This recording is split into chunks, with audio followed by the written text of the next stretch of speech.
የብዙዎች ጥያቄ ምን እንደሆነ ታውቃላችሁ? ለምንድን ነው ላይቭ ላይ እኔ ጊፍት መስጠት ማልችል? እኔ እኮ ከ10,000 በላይ ነኝ። ለምንድን ነው ጊፍት ማይሰጥልኝ?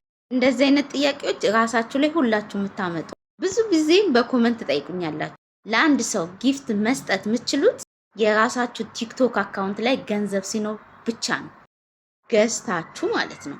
ለሰዎች ጊፍት መስጠት የምንችለው ኮይን እንገዛለን። በዛ ኮይን ደግሞ እንዴት ገንዘብ ጊፍት መስጠት እንደሚችል አሳያቸዋለሁ። ተከታተሉ። በመጀመሪያ እዚህ ጋር 3 መስመር እንነካለን። ከዛም ቀጥታ ከነዚህ ካሉት ስሞች ባላንስ የሚለውን እንነካለን። ባላንስ እንገባ ያለን ሂሳብ ያሳየናል። እዚህ ጋር የሚያሳየን ሂሳብ ምንድነው? ገንዘብ ሰው ለእናንተ ገንዘብ የሰጣችሁ ማለት ነው። ስለዚህ እናንተ ላይቭ ላይ ነው ጊፍት መስጠት የምፈልጉት። እዚህ ጋር ይታያችሁ ከሆነ ኮይን የሚላለን ኮይኑ ምንድነው? እኔ ሰዎች የሰጡት ኮይን ነው። በኮይን ጋር እንደምታዩት ኮይኔ 2 ነው።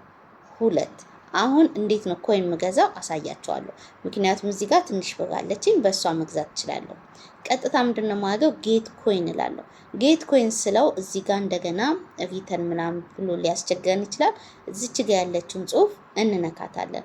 ቀጥታ ስንጫን ምንድነው የምናገኘው?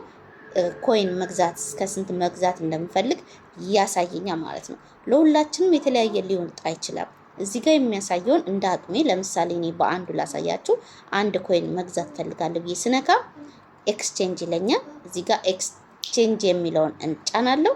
ኤክስቼንጅ የሚለውን ከተጫንኩ በኋላ ቀጥታ ወደ ላይቭ እንገባለን ማለት ነው።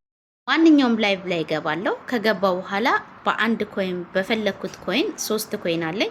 በ3 ኮይን እዛ ላይ ባለው ጊፍት መጠን ገንዘቡን አይቼ መስጠት እችላለሁ። ለምሳሌ አንድ ኮይን አንድ አበባ ብቻ ነው የሚገዛው። ስለዚህ ላይቭ ላይ ለአንድ ሰው አንድ አበባ ሰጣለሁ ማለት ነው።